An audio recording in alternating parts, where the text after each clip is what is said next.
छत्तीसगढ़ की करते हैं, जहां छत्तीसगढ़ में गर्मी ने इस साल सारे रिकॉर्ड तोड़ दिए हैं और अब 20 तारीख से छत्तीसगढ़ के स्कूलों में छुट्टियां होने वाली हैं। तो वहीं छत्तीसगढ़ में आरटी के तहत निजी स्कूलों में एडमिशन के लिए चयन सूची जारी कर दी गई है, लेकिन अब बवाल भी इससे लेकर हो रहा है। तो वहीं कोरिया में पेट्रोल संकट ने आम लोगों को परेशान कर दिया है। इधर गरियाबंद में जनगणना 2027 की तैयारियां अब युद्ध स्तर पर शुरू हो गई है। तो सूरजपुर में हाथी के हमले से एक युवक की मौत के बाद ग्रामीणों का गुस्सा फूट पड़ा और शव रखकर यहां पर सड़क पर लोगों ने प्रदर्शन किया है। वहीं जांजगीर चांपा जिले में धान खरीदी के बाद समितियों से लगभग पूरा धान उठा लिया गया है। इसके साथ साथ आज क्या खास हुआ छत्तीसगढ़ में, आपके शहर का रिपोर्टर दिखा रहा है, देख लीजिए इन रिपोर्ट्स में। छत्तीसगढ़ में इस साल रिकॉर्ड तोड़ गर्मी पड़ रही है। रायपुर, राजनांदगांव, दुर्ग जैसे जिलों में 40 से 43 डिग्री के पार तापमान पहुंच चुका है और मौसम विभाग लगातार हिदायत दे रहा है कि धूप में कम निकलें और लू से बचें। छत्तीसगढ़ में अप्रैल के महीने में ही मई जून जैसी तपिश देखने को मिल रही है। राजधानी रायपुर में पारा 40 डिग्री के पार पहुंच गया है। वहीं बिलासपुर और दुर्ग में तापमान 42 डिग्री तक दर्ज किया गया है। सबसे ज्यादा असर राजनांदगांव में देखने को मिला, जहां तापमान 43 डिग्री के पार पहुंचकर पिछले रिकॉर्ड तोड़ दिए। तेज धूप और गर्म हवाओं ने लोगों का जीना मुश्किल कर दिया है। दोपहर के समय सड़कों पर सन्नाटा पसरा हुआ है। गर्मी से राहत पाने के लिए लोग लस्सी, गन्ने के जूस और कोल्ड ड्रिंक का सहारा ले रहे हैं। वहीं बढ़ती गर्मी का असर बिजली की खपत पर भी साफ नजर आ रहा है। एसी और कूलर के इस्तेमाल से बिजली की डिमांड लगातार बढ़ रही है। मौसम विभाग के मुताबिक आने वाले दिनों में तापमान 45 डिग्री के पार पहुंच सकता है और अगले 72 घंटों में लू चलने की चेतावनी जारी की गई है। सरकार के इस फैसले से छात्रों और अभिभावकों को बड़ी राहत मिली है। अगले 72 घंटे भारी लू चलने की आशंका जताई जा रही है। फिलहाल इस गर्मी से किसी प्रकार की भी राहत नहीं मिल रही है और मौसम विभाग लगातार हिदायत दे रहा है कि धूप से बचें और सावधान रहें। छत्तीसगढ़ में आरटीई के तहत निजी स्कूल में एडमिशन के लिए सूची जारी हो गई है। पहली सूची में 14,000 से ज्यादा बच्चों को आरटीई के तहत में एडमिशन दिया गया है, लेकिन इसको लेकर एक विवाद भी पनप उठा है। निजी स्कूल इसको लेकर विरोध कर रहे हैं।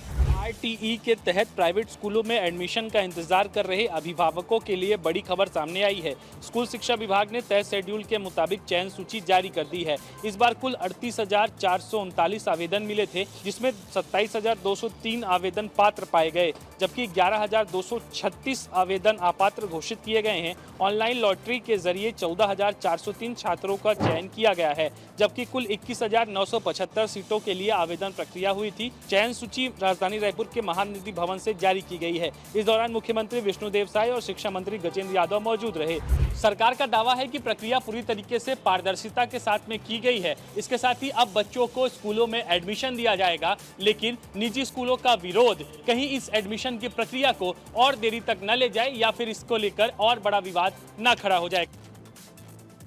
कोरिया में पेट्रोल संकट ने लोगों की परेशानी बढ़ा दी है। कई पेट्रोल पंपों पर नो पेट्रोल के बोर्ड लगा दिए गए हैं। वहीं कई पेट्रोल पंपों पर नोजल जो है पूरी तरह से सूखे पड़े हैं। जिले में पेट्रोल की किल्लत अब खुलकर सामने आ रही है। सुबह से कई पेट्रोल पंपों पर पेट्रोल खत्म होने की स्थिति बन गई है। कई पंपों पर नो पेट्रोल के बोर्ड चस्पा कर दिए गए हैं और नोजल सूखे पड़े नजर आ रहे हैं।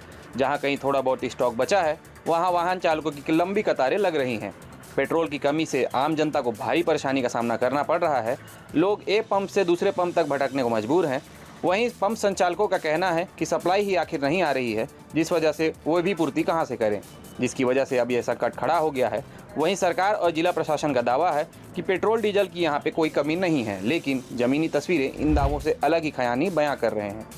युद्ध के तनाव को देखते हुए सप्लाई पर असर की आशंका जताई जा रही है, लेकिन प्रशासन एक और दावा कर रहा है कि सब समान है। लेकिन बड़ा सवाल ये है कि जब सब सामान्य है तो पेट्रोल संकट आखिर क्यों है? फिलहाल लोग राहत का इंतजार कर रहे हैं। अब देखना होगा प्रशासन इस चुनौती से कैसे निपटता है।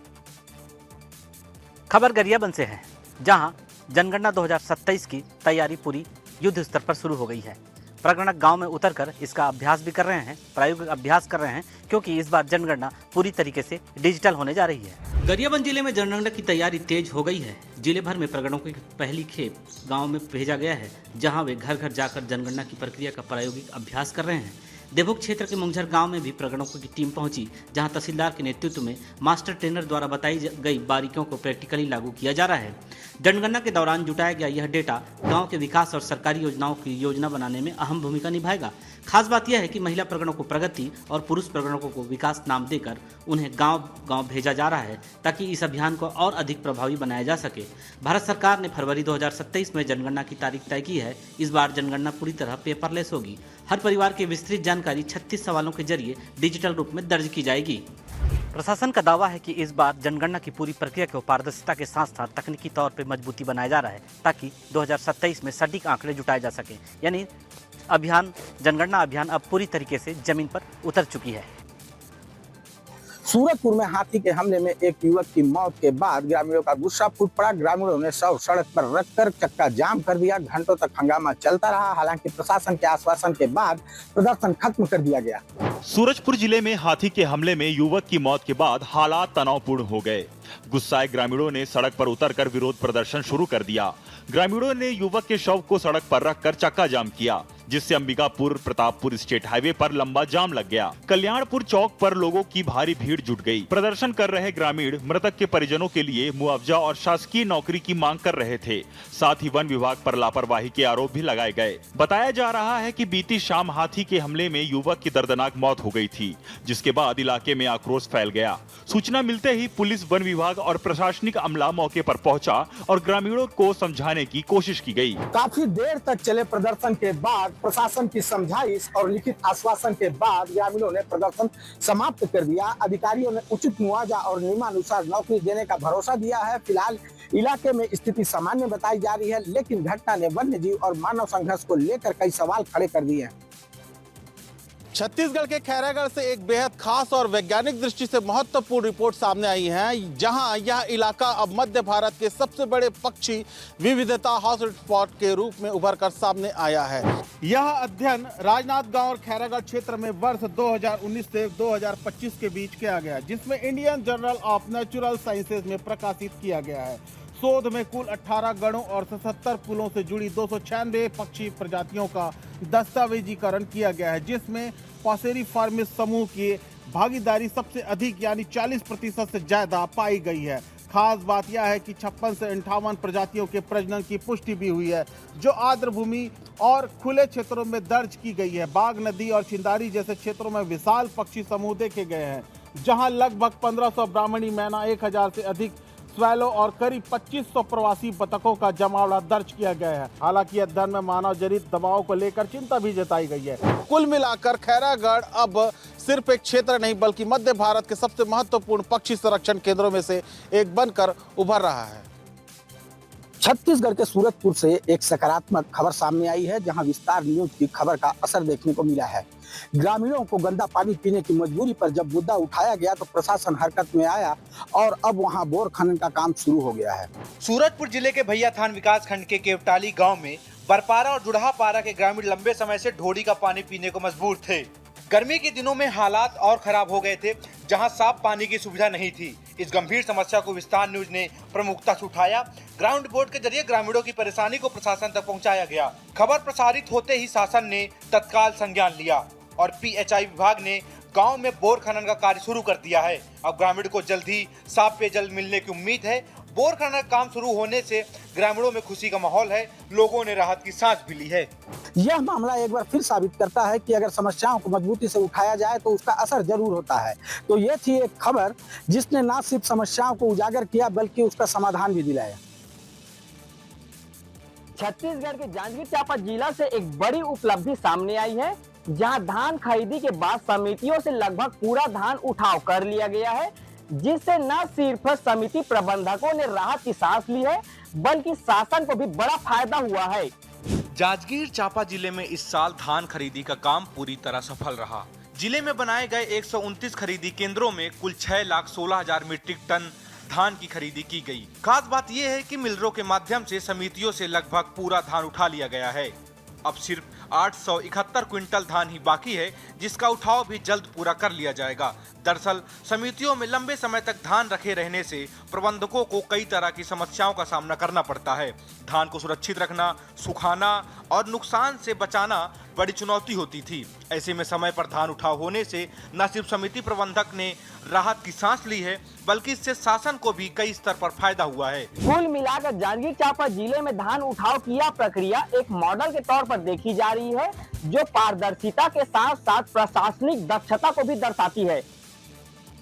छत्तीसगढ़ के कोरिया जिले के नगर पंचायत पटना में विकास के दावों की पोल खुलती हुई नजर आ रही है। यहाँ महज 6 महीने पहले बनी सड़क पूरी तरह से फट गई है, जिससे निर्माण कार्यों पर गंभीर सवाल खड़े हो रहे हैं। ये तस्वीरें कोरिया जिले के नगर पंचायत पटना की है, जहाँ कुछ महीने पहले बनी सड़क पूरी तरह से फट चुकी है।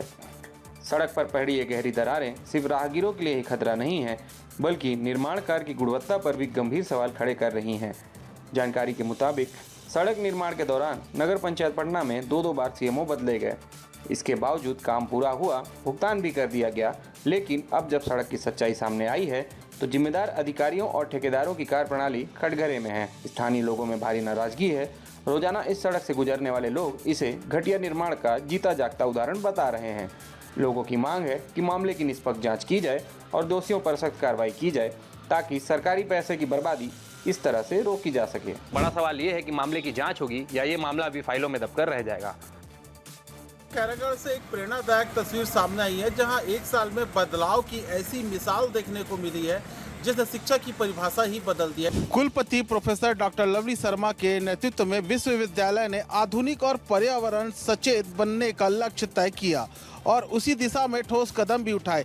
ए ग्रेड की ओर बढ़ता यह संस्थान अब अपनी नई पहचान गढ़ रहा है। कचरा प्रबंधन से कंपोस्ट खाद निर्माण, वाटर हार्वेस्टिंग सिस्टम की स्थापना और पूरे परिसर में हरित पहल, साथ ही भवनों की मरम्मत और नए निर्माण कार्यों ने विश्वविद्यालय को भौतिक रूप से भी मजबूत किया है। यहाँ अब ज्ञान के साथ प्रकृति भी मुस्कुराती नजर आती है।